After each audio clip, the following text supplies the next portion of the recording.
From the very beginning, the iPad was designed to be very powerful, very capable, but also remarkably simple to use.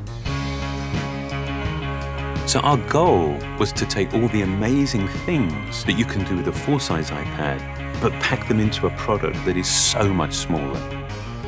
And that's what we did with the new iPad mini. One of the things that makes iPads so incredible is that there's almost no end to what you can do with it. So when we decided to make the iPad mini, we wanted to make sure it had all the features that make iPad so magical.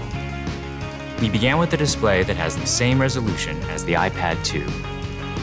So all your apps and content look and work the same way. And at 7.9 inches, it's small enough to fit in one hand, but it's still large enough to give you that rich, immersive iPad experience. It has a dual-core A5 chip for fast, fluid performance, both FaceTime and iSight cameras. It gets a full 10 hours of battery life, and it runs more than 275,000 apps made just for iPad. These aren't scaled-up phone apps. These are powerful apps that take full advantage of iPad mini's beautiful display. You can access all your favorite music, movies, and TV shows from the iTunes Store. 1.5 million books on the iBookstore, and over 5,000 magazines and newspapers on Newsstand. And another thing we're really excited about is that iPad mini comes with FaceTime HD. Seeing your friends and family in high definition makes you feel like you're that much closer. If all that we had done was take the original iPad and just reduce it, all that you would be aware of was everything that was just missing. That there is inherent loss in just reducing a product in size. And what we did was we went back to the very beginning and we took the time to design a product that was a concentration of, not a reduction of the original. We felt strongly that 7.9 inches was exactly the right display size, but it became clear that we had to reduce the width of the borders so you can still pick it up and easily use it with one hand. We have continued to develop our unibody process. There are essentially two parts to the enclosure, the glass and the aluminium. And that junction where the two parts actually come together is incredibly important.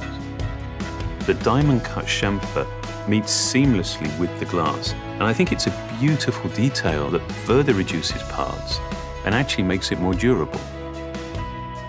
We also designed an entirely new smart cover for the iPad mini.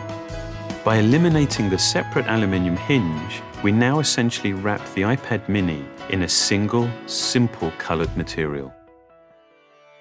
The biggest challenge that we faced was incorporating all of these great features in a much smaller and lighter device. In order to do this, every part had to be custom designed, starting with the display. The glass on the front and back are only 0.2 millimeters thin. The touch subsystem is a mere 0.12 millimeters thin. It weighs half as much as any we've ever done before. Beyond the screen, we took some dramatic steps to maximize interior space. It has the largest and thinnest single-cell battery we've ever designed. We designed a smaller motherboard to house the powerful A5 chip and built in the new, smaller Lightning connector. We also redesigned the iSight and FaceTime HD cameras, and they allow you to take amazing photos in HD video. We've been able to build all of this technology into a device that is only 0.68 pounds and 7.2 millimeters thin. All of these efforts combine to make a product that is incredibly thin and light and has absolutely remarkable levels of fit and finish. And I think the result is an extraordinary iPad, one that will be used in so many different places, in so many different ways.